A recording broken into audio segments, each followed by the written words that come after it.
Capítulo 9. Conclusão do livro A Ortodoxia da Igreja do irmão Watchman Nee. No Antigo Testamento, há profecias muito claras a respeito de Judá. Israel não tem profecia. Israel, na época de Jeroboão, rebelou-se contra Deus e foi a nação que pereceu primeiro. Evidentemente, Deus não se agradou de Israel e rejeitou-a. Assim, Israel não recebeu profecia. A profecia de Judá continuou por intermédio do Senhor Jesus. Podemos ver isso a partir da genealogia em Mateus capítulo 1. No Antigo Testamento havia muitos profetas cujo trabalho não tinha outro propósito a não ser mostrar-nos como as coisas seriam no futuro. Por exemplo, Daniel profetizou sobre a condição das nações. Judá pereceria e depois que perecesse, durante 2500 anos as nações gentias levantar-se-iam uma por uma até a volta do Senhor Jesus. Por isso, profecias bem conhecidas tais como a dos capítulos 2, 7, 9 e 11 são muito detalhadas a respeito dos gentios. Além das profecias sobre Judá e os gentios, no plano de Deus ainda há a sua igreja. Onde está a profecia sobre a igreja? Quando lemos as primeiras 7 epístolas, as de Paulo, não há profecias. Parece que há algumas no capítulo 13 de Mateus, mas elas não estão bem detalhadas e não são uma referência suficientemente clara da igreja, porque ali se refere à aparência exterior do reino dos céus. Portanto, podemos dizer que somente as últimas 7 epístolas, em Apocalipse 2 e 3, mostram-nos a profecia da igreja. Temos estudado brevemente cada uma e vimos o que em cada uma já se cumpriu. Já vimos as profecias que o Senhor nos mostrou e o cumprimento por meio da história. Agradecemos a Deus que as profecias têm se cumprido. É, portanto, muito mais fácil lermos as 7 epístolas de acordo com o seu cumprimento. Por meio dessas 7 epístolas, o Senhor deseja prover-nos um guia sobre como tornar-nos vencedores. O Senhor está especialmente dizendo-nos como devemos comportar-nos para vencer, e assim, pelo cumprimento dessas epístolas, Ele nos mostra a maneira de sermos um vencedor na terra. Portanto, isso está relacionado à maneira pela qual cada um de nós anda.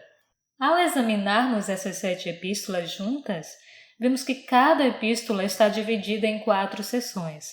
Da primeira à última epístola, elas são parecidas. Primeiro, há o nome do próprio Senhor, depois a condição da igreja e então a recompensa ao vencedor e, finalmente, o chamamento àqueles que têm ouvidos.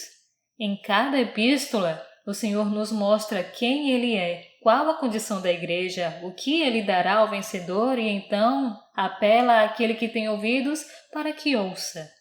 O chamamento aos vencedores em cada igreja, cada uma tem sua característica especial e as recompensas do Senhor aos vencedores são também diferentes. Aprendemos com isso que não importa em que condição a igreja esteja, pois sempre que qualquer igreja tem um problema, se o homem é fiel diante do Senhor, ele descobrirá a maneira de tratar com o problema. O Senhor diz que Ele é o caminho, Ele é a verdade e Ele é a vida. Portanto, não importa em qual epístola e sob quais circunstâncias estejamos, o Senhor não quer que atentamos à situação, não obstante quão ruim ela possa ser. Antes, Ele quer que vejamos quem Ele é. Apocalipse restaura a visão. Sobre o conhecimento do Senhor, vemos isto por revelação apenas uma vez que enxergarmos, todas as falhas se vão. Precisamos ver diante de Deus que a dificuldade da igreja é muito urgente.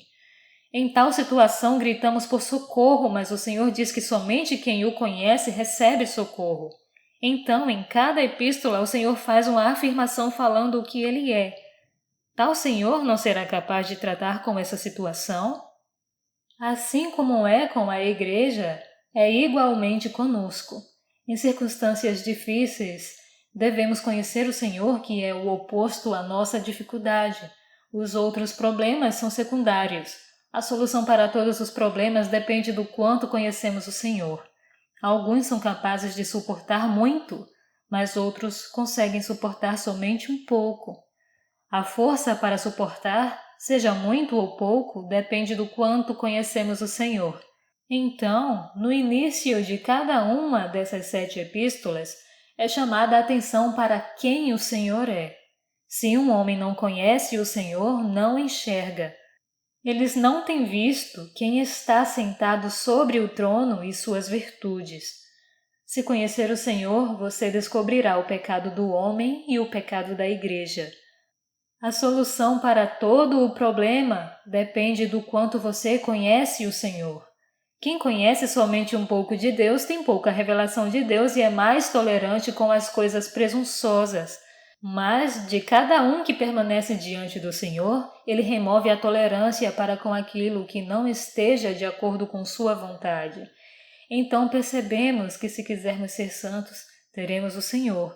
Se não quisermos ser santos, perderemos a comunhão com Ele. A respeito do que temos visto em relação às 7 epístolas, devemos entender que estamos argumentando sobre o problema do sistema. Devemos ter em mente que todas as coisas nestas 7 epístolas estão relacionadas ao Senhor. Se conhecemos o Senhor, condenaremos seu povo que anda de acordo com os próprios desejos. Se não conhecemos o Senhor suficientemente, toleraremos o andar deles de acordo com seus próprios desejos. Muitas vezes uma pessoa tolera os cristãos porque não é suficientemente fiel a Cristo. Sua perda de fidelidade ao Senhor é o resultado de ele ainda não ter revelação para conhecer o Senhor, que condena isto como pecado. Há vezes, inclusive, em que devemos escolher a quem devemos servir, ao Senhor ou ao seu povo. Nós já sabemos que o número 7 é evidentemente dividido em 3 e 4. Após Éfeso está Esmirna e após Esmirna está Pérgamo. Estas 3 são um grupo, pois já passaram. As últimas 4 são também um grupo. Tiatira, Sardes, Filadélfia e Laodiceia são basicamente diferentes das 3 primeiras. Nos dias de Sardes nesta terra, Tiatira ainda estará aqui. Nos dias de Filadélfia nesta terra, Sardes também estará aqui. Nos dias de Laodiceia, Filadélfia também estará aqui.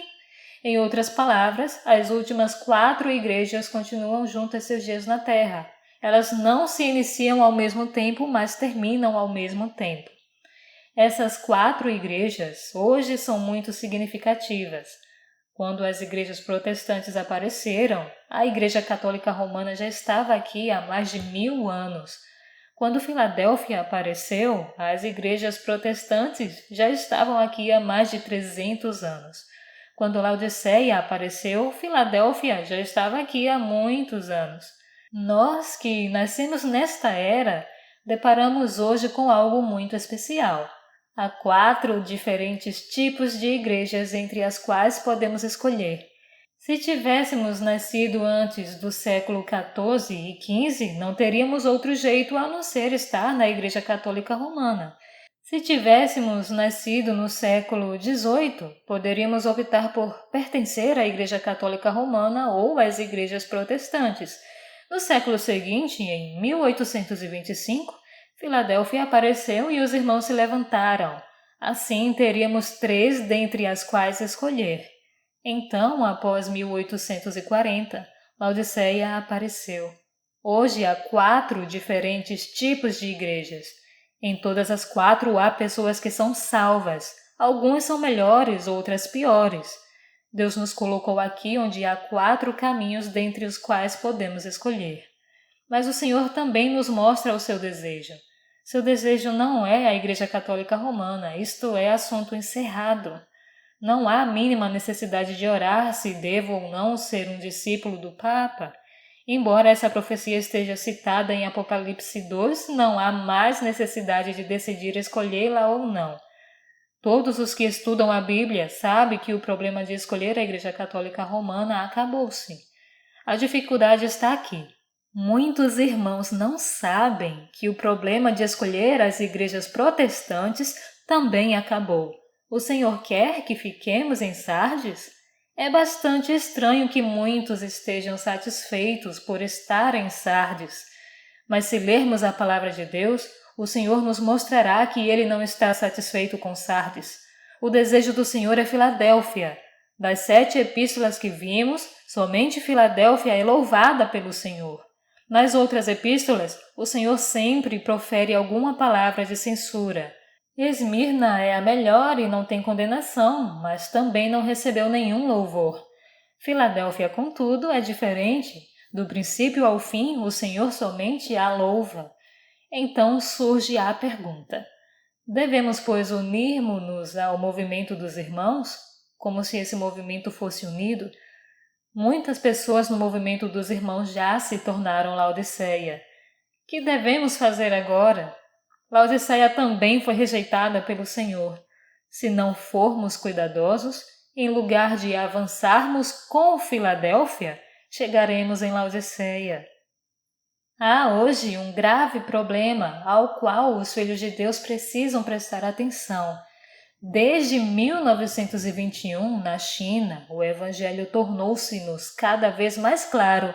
Os que eram salvos cresceram mais e mais, e Deus, de modo crescente, dirigiu nossa atenção à verdade da Igreja.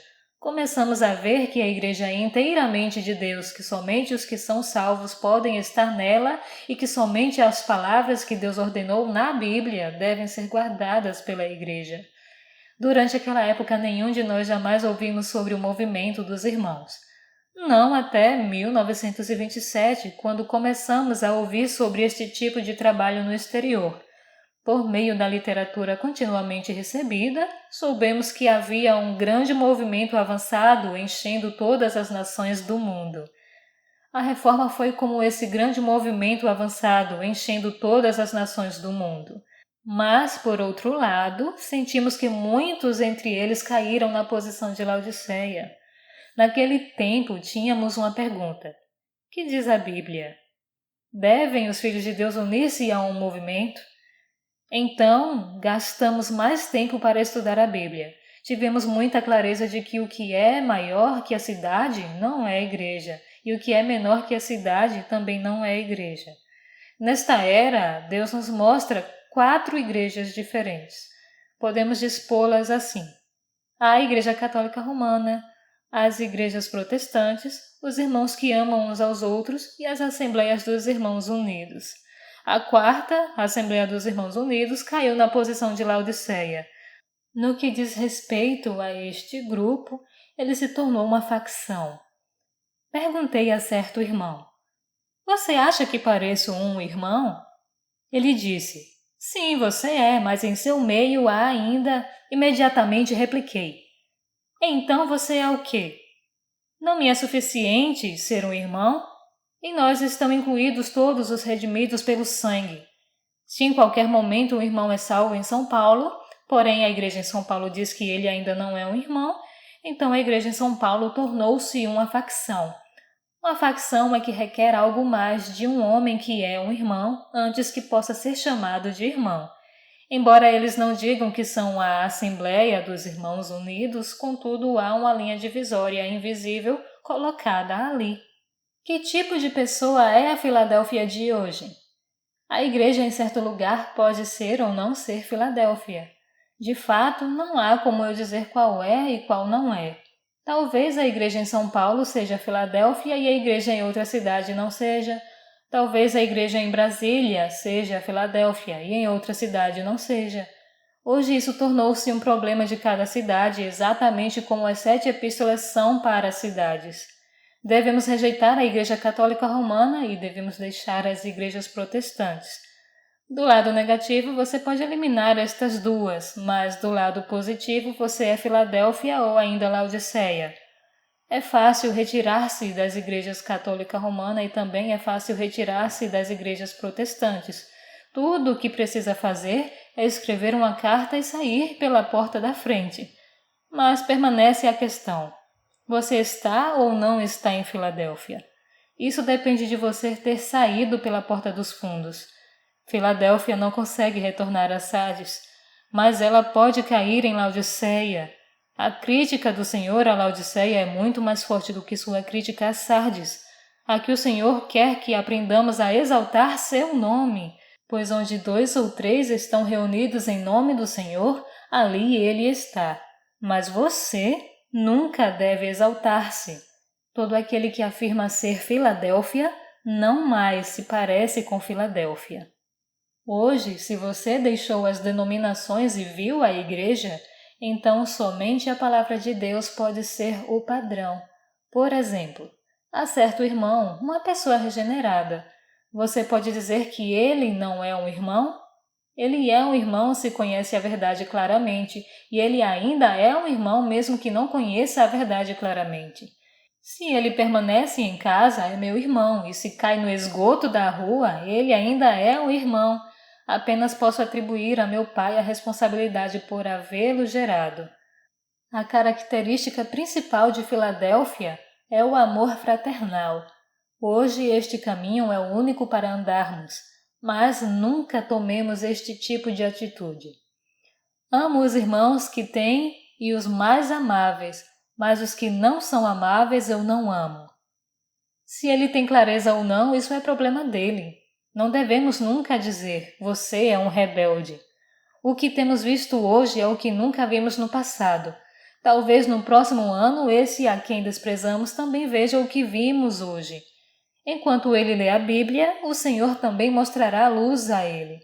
O coração de Deus é muito grande, então o nosso também deve ser. Devemos aprender a ter um coração suficientemente grande para incluir todos os filhos de Deus. Sempre que dizemos nós, sem incluir todos os filhos de Deus, somos a maior facção, pois não estamos permanecendo na posição de amor fraternal, mas estamos exaltando-nos. O caminho de Filadélfia é o caminho que devemos tomar. A dificuldade reside no fato de que Filadélfia inclui todos os irmãos. Todavia, alguns não são capazes de incluir tantos. Deixe-me dar uma ilustração. Antes da guerra com o Japão, fui a Kunming. Havia ali um irmão da Inglaterra, que pediu-me para conversar com ele. Ele era um irmão muito bom. Quando me viu, disse, "Você ainda se lembra? Em Xangai fiz-lhe uma pergunta, mas você ainda não me respondeu. Como podemos trabalhar juntos?" Eu disse, "Irmão, você tem a igreja, da qual não faço parte." Ele disse, "Certo, mas você não precisa preocupar-se com isso. O que quero dizer é que trabalhemos juntos amigavelmente diante do Senhor." Eu disse, "Tenho uma igreja e estou nela. Paulo está nela, Pedro também está, e João, Martinho Lutero, John Wesley e Hudson Taylor. Você também está nela. A igreja que tenho é tão grande que todos os que estão em Cristo, grandes e pequenos, estão nela." Prossegui. "Irmão, você e eu temos uma diferença. Eu quero edificar uma igreja e você deseja edificar duas igrejas. Minha obra é somente a igreja de Cristo e não a igreja. Se o que você quiser dizer é edificar a igreja de Cristo e não a igreja, então eu posso cooperar plenamente com você." Percebemos a diferença aqui. O amor daquele irmão não é muito grande. Ele enfatiza a igreja de Cristo dentro da igreja. Ele está edificando duas igrejas. Após eu falar, ele confessou ser aquela a primeira vez em que via tudo isso. Ele apertou minha mão e disse esperar que essa questão não fosse levantada novamente. Amor fraternal significa que devemos amar todos os irmãos. Se alguém tem alguma fraqueza, isso é outra questão. Digo que todos os filhos de Deus devem ser batizados por imersão, mas não posso dizer que se alguém não faz assim, não é meu irmão. Ele é regenerado se foi imerso na água e também é regenerado se não foi imerso na água. O grande erro é que meu pai o gerou. O Senhor perdoe-me por falar desta maneira. Certamente, quando há oportunidade, devemos ler a Bíblia com ele para fazê-lo saber que o eunuco e Filipe desceram as águas e que o Senhor Jesus saiu da água. O batismo na Bíblia é o homem descendo e subindo, não apenas 2 dedos descendo e subindo. Mas não podemos dizer que porque não fez isso ele não é um irmão. A base para ser um irmão é vida, não batismo. Embora acreditamos que seja correto batizar, não somos a Igreja Batista. A grande questão envolvida é se alguém tem a vida de Deus ou não. Se ele foi regenerado, então ele é um irmão. Amar um ao outro nada mais é do que permanecer nessa posição. Sempre que introduzimos outras coisas e acrescentarmos exigências, somos uma facção. Como exemplo, tomemos a questão do partir o pão. Um novo crente chega a certo lugar. Alguém levou-o ali e ele realmente tem um testemunho. Os irmãos daquele lugar sabem que ele é um irmão, então ele pode partir o pão. Não há absolutamente necessidade de uma segunda exigência.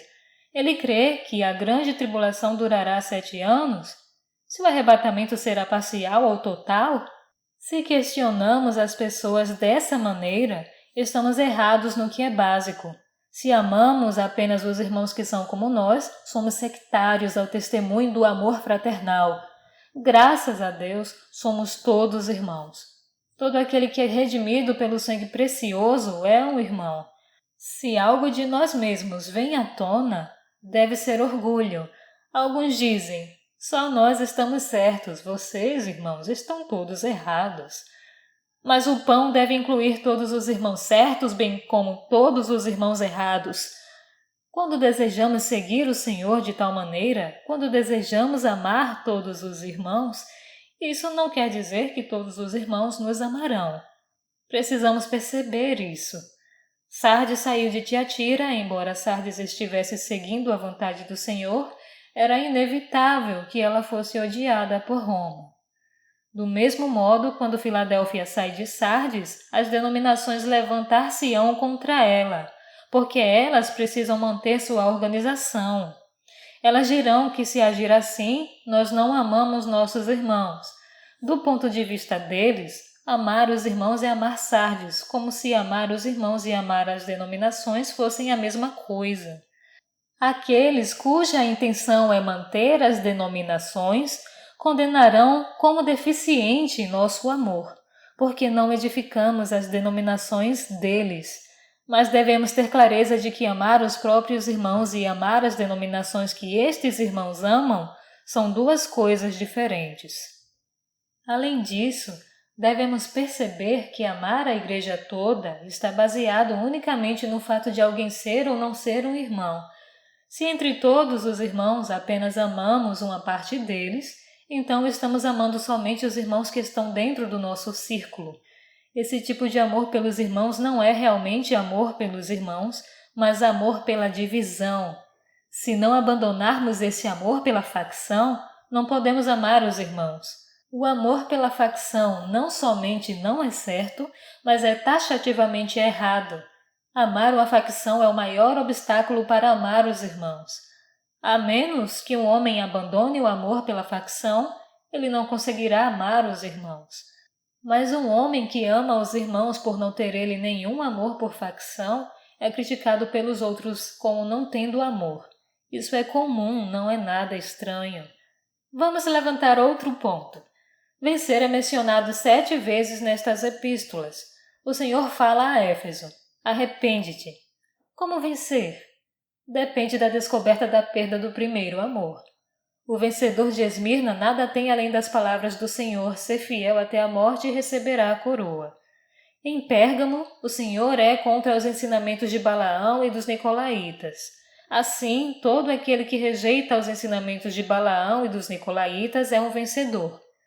Em Tiatira, apesar de Jezabel estar ali, ainda há aqueles que não seguirão o seu ensinamento.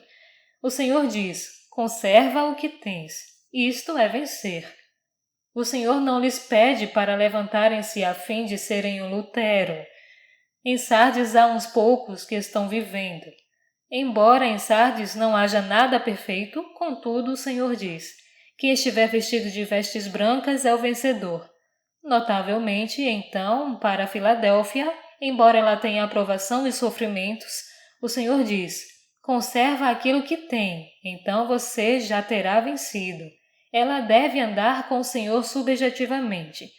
Todos os vencedores aqui se referem às diferenças entre os filhos de Deus. As promessas para os vencedores são dadas às igrejas, assim nas igrejas há 2 tipos de pessoa: os vencedores e os vencidos. O ponto que separa está aqui. Deus tem um plano, um padrão. Todo aquele que não o alcança não é. Um vencedor simplesmente faz o que deve fazer.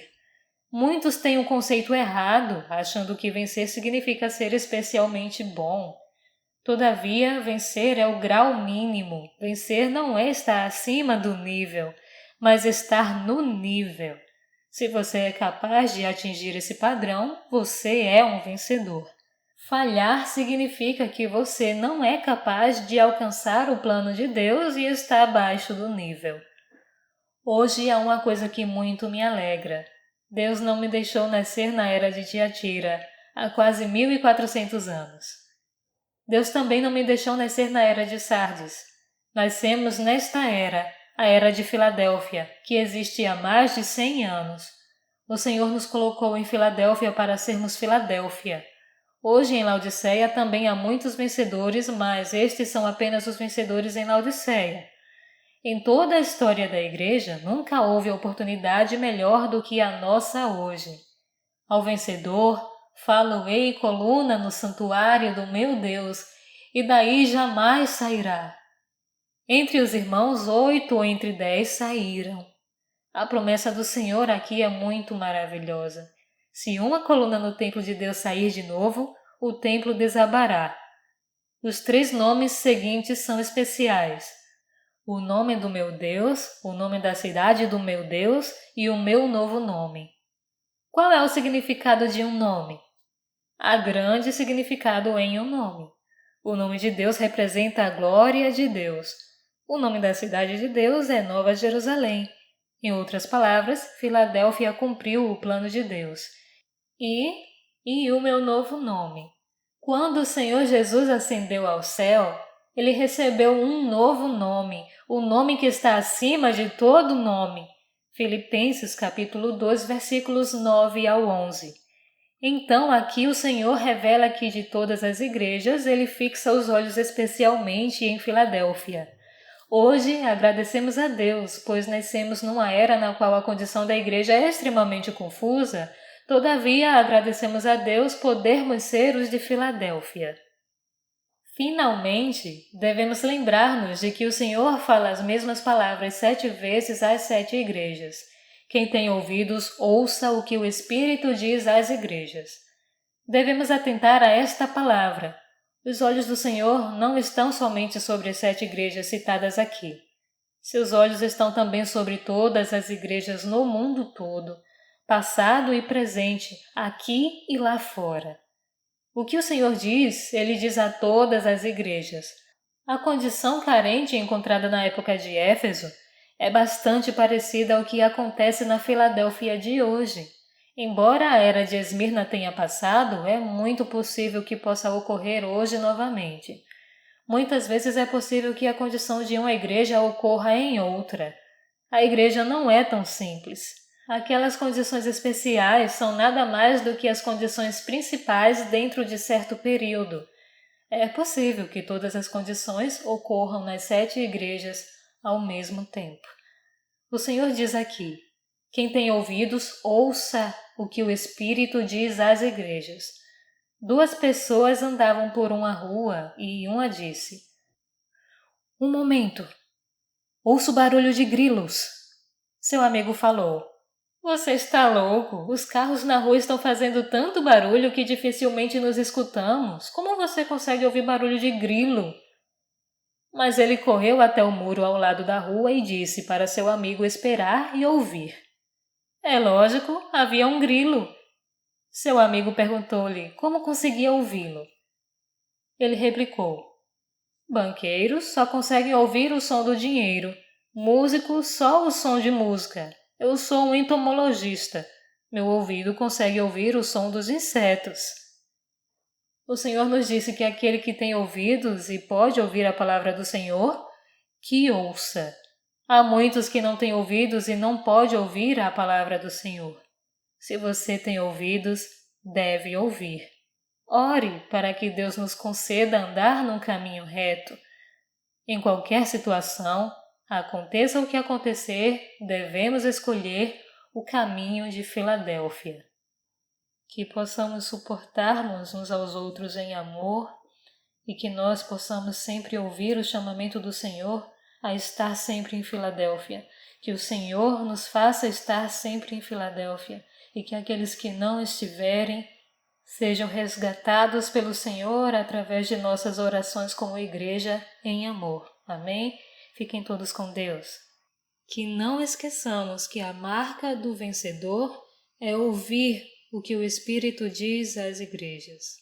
Esta foi a conclusão do livro Ortodoxia da Igreja do Irmão Watchman Nee, pelo canal Cristo em Vós.